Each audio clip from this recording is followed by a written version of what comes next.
Hello viewers, welcome back to my channel my self Sangeeta হর। কেমন আছেন সবাই? আজ আমি রান্না করব বড় আলু দিয়ে খাসির মাংসের কষা। তো এটা রান্না করতে আমার যা লাগছে, খাসির মাংস নিয়ে নিয়েছি 1.5 কেজি, ভালো করে ধুয়ে জল ঝরিয়ে নিয়েছি। এরপর আমি পেঁয়াজকে 2 রকম করে কেটে নিয়েছি টুকরো করে, এবং কুচি করে রসুন থেতো করে নিয়েছি।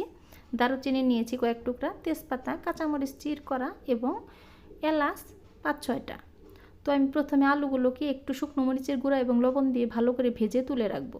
তারপর ওই তেলের মধ্যে আমি থেতো করা কিছু রসুন, 1 চামচ পরিমাণ রসুন আর 6 টুকরা এলাচ দিয়ে দারচিনির টুকরোগুলোকে দিয়ে ভালো করে ভেজে এর মধ্যে আমি দিয়ে দিব কিছু কুচনো পেঁয়াজ কুচনো এখানে একটু বেশি পরিমাণেই দিতে হবে।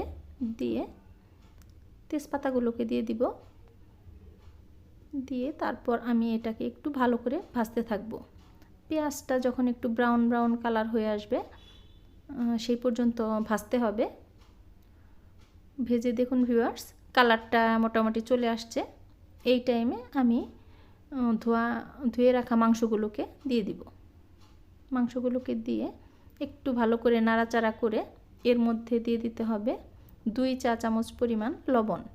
লবণটা আসলে স্বাদ মতো, পরবর্তীতে কম বা বেশি হলে অ্যাড করা যাবে।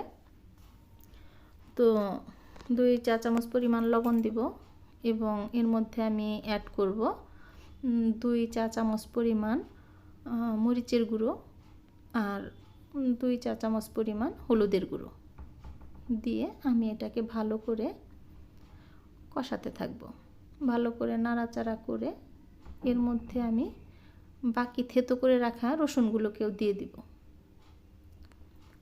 তারপর দিতে হবে পেঁয়াজ বাটা 2 চামচ, আদা বাটা 2 চামচ এবং রসুন বাটা 2 চামচ দিয়ে টুকরো করে রাখা পেঁয়াজগুলোকে দিতে হবে।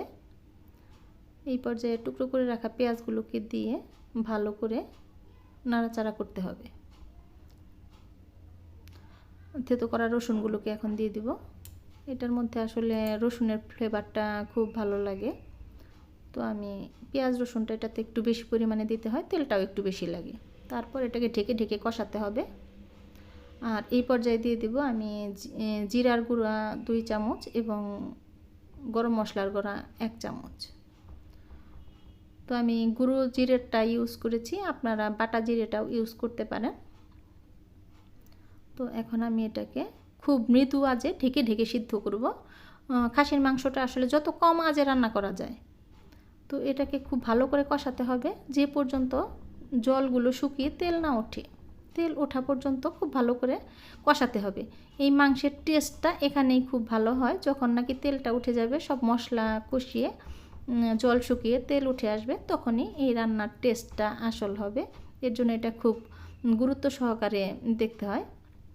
খুব কম আঁচ দিয়ে এটাকে দেখুন ভিউয়ার্স, প্রায় আমার রান্নার তেল উঠে আসছে। এখন আমি ভেজে রাখা আলুগুলোকে দিয়ে দিব। ভেজে রাখা আলুগুলোকে দিয়ে আবার কিছুক্ষণ কষিয়ে নিতে হবে।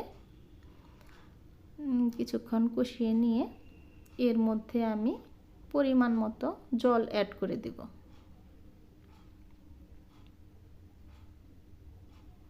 মাংসটা সিদ্ধ হয় এই পরিমাণ জল দিব। এটা আসলে একটু কষা কষা টাইপের মাংস হবে, তাই আমি খুব বেশি জল দিব না।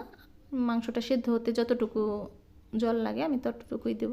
দিয়ে মাংস ঝোলটা যখন প্রায় শুকিয়ে আসবে তখন আমি এটাকে নামিয়ে ফেলবো। দেখুন ভিউয়ার্স, আমার রান্না তৈরি। এটা বাসায় সবাই ট্রাই করবেন। এই মাংসটা খেতে অসম্ভব মজা লাগে।